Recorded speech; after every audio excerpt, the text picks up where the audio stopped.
Al-Hamid ngeluarin rantai emas dari langit. Keramatnya Al-Hamid tuh ngeluarin rantai emas dari langit sampai ke bumi.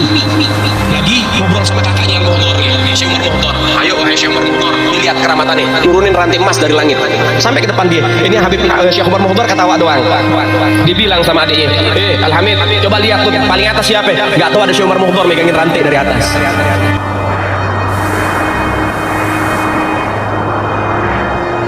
Saudara-saudara sekalian, bayangkan sebuah kisah yang beredar di media sosial. Seorang Habib dikisahkan mampu menurunkan rantai emas dari langit. Habib lain, konon, bahkan setelah wafat, masih terdengar melantunkan ayat-ayat suci dari dalam kuburnya. Ada pula cerita bahwa menyebut nama seorang Habib sudah cukup untuk menjawab pertamaan malaikat Munkar dan Nakir. Semua kisah ini dipresentasikan sebagai bukti keistimewaan nasab, seolah garis keturunan bisa menggantikan amal perbuatan. Klaim-klaim semacam ini, yang jelas tak terverifikasi, telah menjadi bagian dari narasi publik kita. Dalam tradisi Ahlus Sunnah, karomah memang diakui.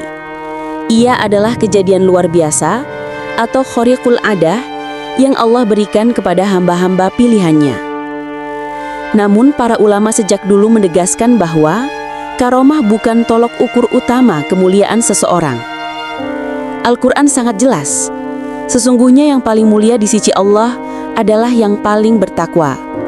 QS Al-Hujurat ayat 13. Imam Al-Ghazali dalam Ihya Ulumuddin bahkan mengingatkan, jangan sampai keajaiban yang menyertai seseorang membuat kita lupa bahwa standar hakiki adalah ilmu, amal, dan keikhlasan. Ibnu Taimiyah pun menegaskan, karomah itu nyata, tetapi tidak boleh dijadikan legitimasi untuk menutupi kebodohan atau kebatilan. Sayangnya, di tengah masyarakat kita, kisah-kisah karomah justru mengalami pergeseran fungsi. Dari sekedar pengingat kebesaran Allah, ia berubah menjadi komoditas sosial. Kisah itu diulang-ulang di mimbar, diperbanyak di konten digital, dan dijadikan modal sosial untuk mengukuhkan otoritas. Fenomena ini bisa disebut sebagai flexing karomah, di mana keajaiban spiritual ditampilkan bukan lagi sebagai tanda ketakwaan, melainkan sebagai alat memperoleh pengakuan dan dominasi. Dampaknya tidak kecil. Pertama, standar keulamaan kita mengalami degradasi. Umat lebih sibuk mencari cerita spektakuler ketimbang mengapresiasi keluasan ilmu atau keistiqomahan ibadah. Kedua, ruang kritik tertutup rapat. Siapapun yang mempertanyakan kisah berlebihan, otomatis dituduh melecehkan keturunan Rasulullah. Ketiga, glorifikasi ini bisa melahirkan kultus nasab, sebuah pemujaan yang diwariskan secara turun-temurun tanpa syarat ilmu maupun akhlak. Tidak jarang, hal ini membuka peluang penyalahgunaan, baik dalam urusan materi, politik, maupun sosial. Kita bisa melihat gejala ini dalam berbagai peristiwa belakangan. Esai Misbahul di Sahih.co, terbit 28 Maret 2025, menyinggung soal rantai emas dan suara dari kubur sebagai contoh fenomena glorifikasi yang makin populer. Sumber Sahih.co 28.03/2025. Liputan 6 November 2024 juga pernah menyoroti narasi karomah ulama Nusantara yang viral di YouTube dan TikTok, meski sebagian besar tidak jelas sanad maupun validitasnya. Sumber rujukan dari Liputan 6 20.11/2024. Sementara itu, kajian antropologis tentang diaspora Hadrami di Asia Tenggara menunjukkan bahwa penghormatan kepada habaib memang telah berkembang menjadi struktur sosial yang kokoh, seringkali sulit disentuh kritik. Sumber rujukan dari kajian tersebut adalah Taylor and Francis 2023.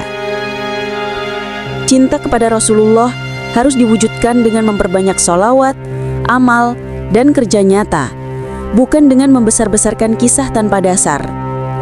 Inilah perbedaan mendasar antara penghormatan yang sehat dan kultus yang membutakan. Fenomena glorifikasi keturunan sebenarnya bukan hanya milik umat Islam. Dalam sejarah Eropa, raja-raja mengklaim hak ilahi untuk berkuasa. Di Jepang, kaisar dianggap sebagai keturunan dewa matahari. Pola ini serupa. Garis keturunan dipakai untuk melegitimasi otoritas, meski tanpa basis rasional atau moral yang jelas. Lalu apa yang bisa kita lakukan? Pertama, literasi agama harus diperkuat. Umat perlu diarahkan untuk kembali menghormati sanad ilmu, bukan sekedar cerita sensasional. Kedua, ulama dan ormas perlu merumuskan panduan yang jelas tentang bagaimana menyampaikan kisah karomah dengan etika. Menekankan bahwa itu mungkin terjadi, tetapi tidak boleh dijadikan standar utama. Ketiga, media sosial harus didorong untuk mempromosikan verifikasi dan fact-checking terhadap klaim-klaim spektakuler. Keempat, pesantren dan lembaga pendidikan Islam mesti menanamkan sejak dini bahwa nasab adalah kehormatan, namun tak bisa menggantikan ilmu dan takwa. Saudara-saudara, kita tentu wajib menghormati Ahlul Bait Nabi. Itu bagian dari kecintaan kita kepada Rasulullah. Namun penghormatan tidak boleh bergeser menjadi pemujaan yang menafikan akal sehat. Mari kita ingat pesan Al-Quran. Janganlah kalian berlebih-lebihan dalam agama kalian. QS An-Nisa 171. Hormati warisan, muliakan nasab, tetapi jangan biarkan kisah khurafat mengaburkan tanggung jawab moral dan intelektual kita sebagai umat beriman.